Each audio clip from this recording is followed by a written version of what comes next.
I'm Rachell Johnson, the Program Manager for the South Carolina Assistive Technology Program. We are housed at USC's School of Medicine's Center for Disability Resources. We're located at 8301 Farrer Road in Columbia, South Carolina. Let's go on a tour. So welcome to the Assistive Technology Resource Center. We do device demonstrations, device loans. It houses our lending library, but we also do trainings and demos in this space. We have a resource wall outside of the space. We actually have two.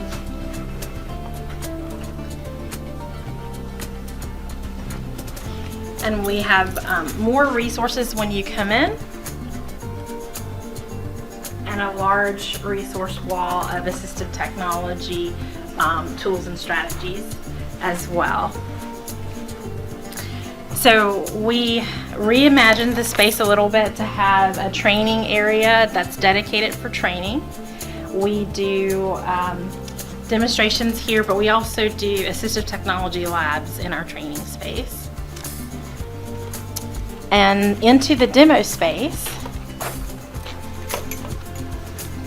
we have our environmental control unit. Environmental controls are devices that's going to help you control something in your environment if you can't physically interact with it. So for instance, something that's really popular is voice control or home automation. Alexa, turn on the TV. Okay. Okay.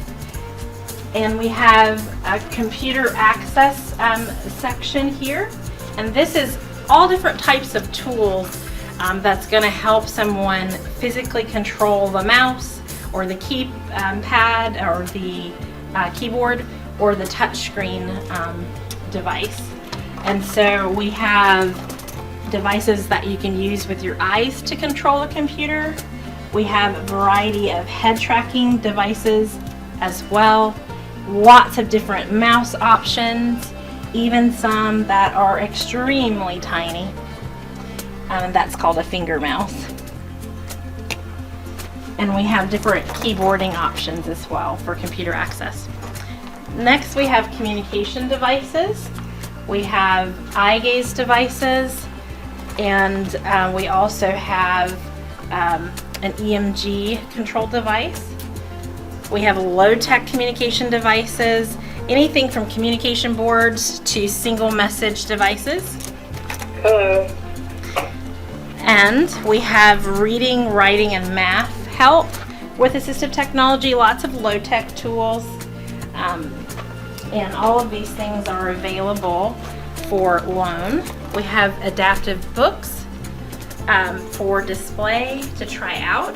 We will be having an adaptive book workshop very soon, so stay tuned for that.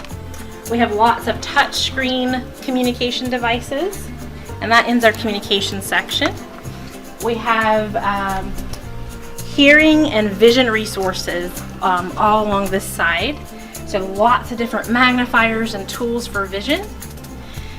And we have different phones as well for hearing. So you can come and try something out before you get it from the Amplify Life program. And we have daily living and mobility equipment. We have daily living for feeding, even a feeding robot called the Obi. And we have mobility equipment that's large scale, including a beach wheelchair that is available to be checked out in the summertime when you go to the beach. We have a variety of daily living tools for feeding, dressing, cooking, and we have adaptive toys and switches to operate them. And all of these switches operate our adaptive toys, and this is just a limited supply. We do have an adaptive toy project every year. This particular switch that I just activated was a PAL pad, and you just tap it and it's not even any pressure to turn on the toy. We have recreation assistive technology even outdoor garden tools, and more kitchen supplies. We have adaptive clothing rack as well. So to end our space, we created a dedicated long closet space. So this is where we would keep our extra supplies, things that we have more than one of.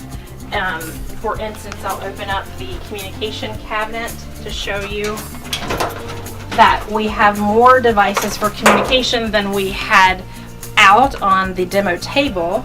So we pull from the lone pool when we need to, and here's an example of more adaptive toys that we can pull from when it's time to loan something out. One of the devices that is new to our program is Code Jumper. Myself and another staff member went on an intensive one-day training for Code Jumper. It is an accessible way to teach coding to students. So this means that it's an inclusive kit. It doesn't matter what the child's ability is, they would be able to learn coding. It takes it off of the screen and makes it tangible. It's especially inclusive of students with vision impairments or who are blind, and they can learn coding right alongside their sighted peers. And so if you'd like more information about Code Jumper, please contact us.